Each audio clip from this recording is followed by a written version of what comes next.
Hello and welcome to the Genuine Learning Blog. My name is Melissa Galasso, and like we do at the start of every quarter, we are going to take a look at the prior quarter in review. So today we're going to look at Q1 2023 and what was issued during that period. Now, it took quite a bit of time to actually get an issued standard. In fact, January and February had no issued standards throughout all of the standard setters, whether it was AICPA, FASB, and GASB. We did not see any of those issue a final standard during that time. So obviously we were enjoying a little bit of lull during busy season. However, in Q1 in March, we did get to see a couple of really important ones come out. So let's take a look. First off, on the FASB side of the house, they did issue two really important ASUs, ASU 2023-01, the very first ASU of 2023, which didn't come out until March 27th, so pretty late in the quarter, but it was a very important standard, and it is ASU 2023-01, leases, in particular for common control arrangements. The standard has two big impacts. The first one is it allows private companies that have these leases under common control to just use the written terms and conditions of the lease in order to determine, one, whether there is a lease, and two, what the accounting would be. So it is a practical expedient, so it is an option, and it can be done on an arrangement by arrangement basis. And so private companies and nonprofits without conduit debt now have an alternative to having determined the legal enforceability of these common control arrangements. However, the second element actually impacts all entities, whether you're public, private, nonprofit. It is going to be how we do leasehold improvement amortization going forward. Today, the leasehold improvements are amortized over the shorter of the useful life or the lease term.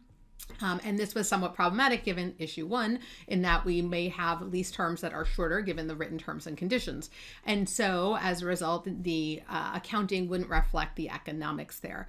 And so as a result, in issue number two, they decided to require entities, all entities, public, private, etc., when the lease is under common control, right? So there's these related party leases, that they would amortize them over the useful life. And if the lessee were to no longer have control of the underlying asset, it would just be an equity transfer back to the lessor, because again, they are related parties, they are under common control. And so this is something I think that will be well received and has a little bit of a strange effective date. It wasn't issued until March of 2023. And so they made it effective for basically 2024 year ends, but also said, because many of you are working right now on issuing your standards or your new financial statements that incorporate ASU 2016-02 for leases, you can do it so long as you hadn't issued yet. So I know a lot of CPA firms who were holding reports waiting for that to issue, and so now they can. The second one is a little bit more of a niche topic. ASU 2023-02 came out just 2 days later on March 29th, and it is accounting for investment in tax credit structures using the proportional amortization method. When the proportional amortization method was originally created, it was only for low-income housing tax credit, and so very, very narrow. And so this allows the expansion of the proportional amortization method to other structures, and also provides better guidance on, if you're not using the proportional amortization method, what methods you should be using, where you should go within GAAP for your reporting. So very important if you're heavily involved in these sort of tax credit structures and making sure that the GAAP reflects the economics. So that's it on the issued side. They did issue exposure drafts related to cryptocurrency and other items, but we have already addressed those in the vlog. Our quarterly updates really just focus on the issued standards. So now we'll turn our attention to the AICPA, who also pretty late in the quarter, it was March 7th, did issue SAS 149, which is a pretty material change to the group audit standard. So AUC Section 600 has been a common deficiency for CPA firms for a number of years.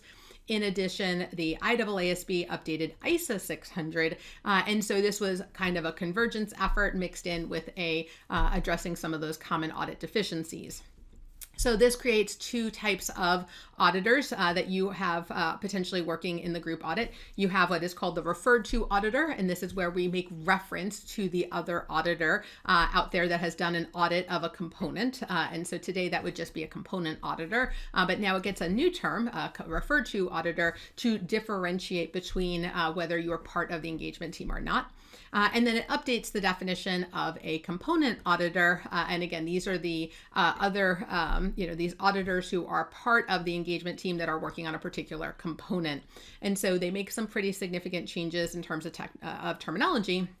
They also make changes related to the more risk-based approach. The Exton standard basically says, hey, depending on the size of the component, this is the work that you have to do. So it's pretty prescriptive on the work requirements. This moves to a principles-based approach. It allows the auditor, using their professional judgment, to decide which components they're going to perform work on and what type of work they're going to do. So I think this will be somewhat of an improvement over the more prescriptive version and allow people to really look at the risk related to each component.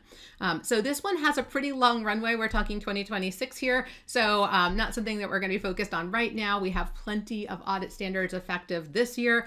So this one is going to be on the back burner for a little while, but it is helpful because it does work well with the changes that are in quality management, differentiating between who's on the engagement team. So all good things as we move forward.